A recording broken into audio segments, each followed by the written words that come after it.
നല്ല കറുമുറ നാടൻ മുറുക്ക് ഉണ്ടാക്കാം. ആദ്യം പാനിലേക്ക് 2 ടേബിൾ സ്പൂൺ ഉഴുന്നുപരിപ്പ് ചേർത്തിട്ട് ഇത് ഡ്രൈ റോസ്റ്റ് ചെയ്തെടുക്കണം.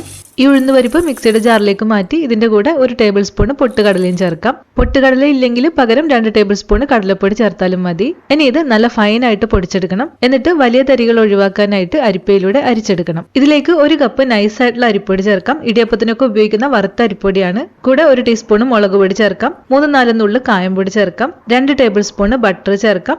ബട്ടർ തണുപ്പ് മാറി സോഫ്റ്റ് ആയിരിക്കണം. 1/2 ടേബിൾ സ്പൂൺ എള്ള് ചേർക്കാം. പിന്നെ 3/4 ടീസ്പൂൺ ഉപ്പും ചേർത്ത് കൊടുക്കാം. 3-4 നുള്ളു ജീരകമോ അല്ലെങ്കിൽ അയമോദകമോ ഒക്കെ ഓപ്ഷണലായിട്ട് ചേർക്കാവുന്നതാണ്. ഇനി ആദ്യം പൊടിയൊക്കെ കൈകൊണ്ട് നല്ലപോലെ അമർത്തി മിക്സ് ചെയ്തെടുക്കണം. എന്നിട്ട് 3/4 കപ്പ് വെള്ളം ചേർത്ത് മാവ് കുഴച്ചെടുക്കണം. പച്ചവെള്ളമാണ് ചേർക്കുന്നത്. വെള്ളം കുറച്ചായിട്ട് ചേർത്തിട്ടേ മാവ് കുഴയ്ക്കാവൂ. പൊടിക്കനുസരിച്ചിട്ട് അളവ് വ്യത്യാസം വരും. ഇതിന് 3/4 കപ്പ് മുഴുവൻ വേണ്ടി വന്നിട്ടില്ല. മാവ് സോഫ്റ്റ് ആയിരിക്കണം. അധികം ടൈറ്റും ആവരുത്, ലൂസും ആവരുത്. ഈ ഒരു പാകത്തിന് മാവ് റെഡി ആവുമ്പോൾ വേഗം തന്നെ മുറുക്കുണ്ടാക്കാം. മുള്ളു മുറുക്കിന്റെ ഷേപ്പുള്ള അച്ചെടുക്കാം. ഇതിലേക്ക് മാവ് ഉരുളിയാക്കി വെച്ച് റൗണ്ടിൽ ചുറ്റിച്ച് ഷേപ്പ് ചെയ്തെടുക്കാം. ഇങ്ങനെ ചെയ്യുമ്പോൾ ചുറ്റി വരാതെ പൊട്ടിപ്പോകുന്നുണ്ടെങ്കിൽ വെള്ളത്തിന്റെ അളവ് പ്രശ്നമായിട്ടാണ്. വീണ്ടും കുഴച്ചാൽ മതി. കട്ടി കൂടിയാലും മുറുക്ക് ഹാർഡാവും. കുഴച്ചെടുക്കുമ്പോഴാണ് ശ്രദ്ധിക്കേണ്ടത്. ഷേപ്പ് ചെയ്ത ശേഷം എണ്ണ ചൂടാകുമ്പോൾ ഈ മുറുക്കെല്ലാം ഫ്രൈ ചെയ്തെടുക്കാം. എണ്ണ എപ്പോഴും ഒരു മീഡിയം ചൂടിലായിരിക്കണം. കുമിള വരുന്നത് മാറി ഫ്രൈ ആവുമ്പോൾ എടുക്കാം. റൗണ്ട് ഷേപ്പ് ചെയ്യാതെ വെറുതെ ചുറ്റിച്ചും ഫ്രൈ ചെയ്യാം. എന്നിട്ട് ഇതുപോലെ പൊട്ടിച്ചു വെച്ചാൽ മതി. അപ്പോൾ നല്ല കറുമുറ മുറുക്കൊക്കെ ഇവിടെ റെഡി ആയിട്ടുണ്ട്.